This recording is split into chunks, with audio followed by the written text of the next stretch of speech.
Dalam best practice ini saya akan menjelaskan pengalaman selama PPL. Mari kita simak. Yang pertama saya akan menjelaskan latar belakangnya.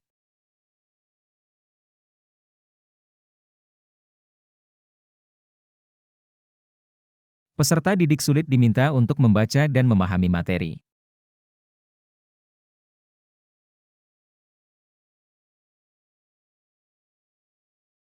Dua, peserta didik tidak bisa menjawab pertanyaan secara implisit maupun eksplisit ada di dalam buku materi pelajaran.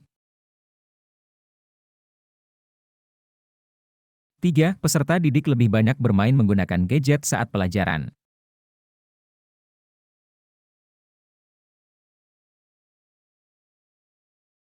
Kondisi ini diperburuk dengan adanya beberapa faktor, di antaranya adalah 1. Metode pembelajaran yang dipilih guru terkesan monoton, seperti pemilihan metode ceramah selama pelaksanaan pembelajaran.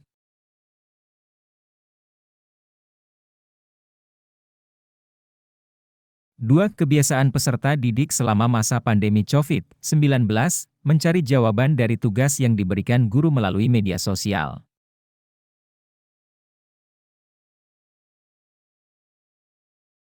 3. Kurangnya motivasi dari orang tua selama di rumah untuk mengulang materi yang telah diajarkan guru di sekolah.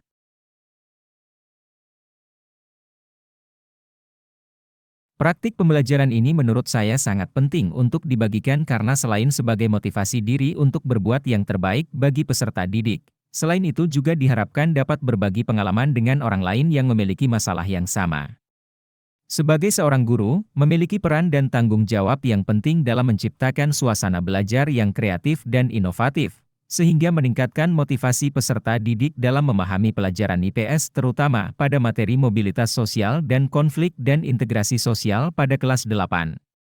Selain itu, guru juga berkewajiban untuk membuat rancangan perangkat modul ajar, bahan ajar, media pembelajaran, LKPD, evaluasi dan melaksanakan pembelajaran sesuai perangkat yang dibuat.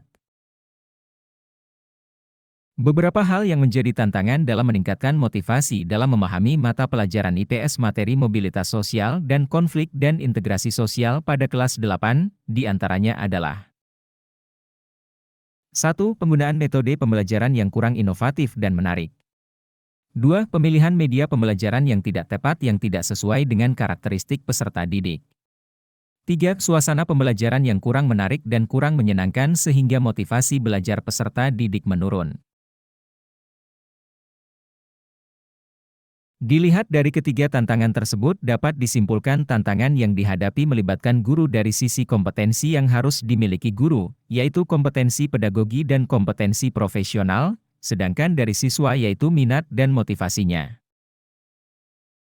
Dalam menghadapi tantangan, guru berkoordinasi dengan teman sejawat dalam menentukan alternatif solusi yang terbaik, dan diperoleh solusi yang terbaik adalah penerapan model problem-based learning, di mana melalui model ini, anak akan lebih terlibat aktif dalam pembelajaran, sehingga tercipta pembelajaran yang terpusat pada peserta didik, student center. Strategi yang digunakan dalam memilih model ini adalah pertama guru mempelajari apa saja model-model pembelajaran, lalu memahami karakteristik peserta didik dengan melihat kemampuan dasar dan kebiasaan peserta didik. Dilanjutkan melihat karakteristik materi pelajaran, yaitu dengan melihat dan menganalisis berbagai materi terkait dari sumber-sumber terpercaya. Seperti dalam buku guru, buku siswa, dari jurnal di Google Scholar DLL. Sumber daya yang diperlukan dalam pemilihan model ini antara lain pemahaman atau kompetensi guru akan model pembelajaran problem-based learning, PBL, dan juga pemahaman guru akan materi yang akan diajarkan.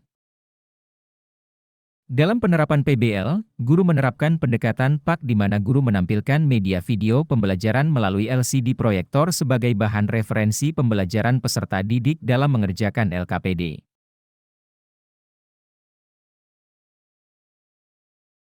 Dalam praktik pembelajaran ini, ada pihak-pihak yang terlibat. Di antaranya adalah guru PAI yang berperan sebagai kamerawan yang bertugas merekam selama kegiatan pembelajaran berlangsung.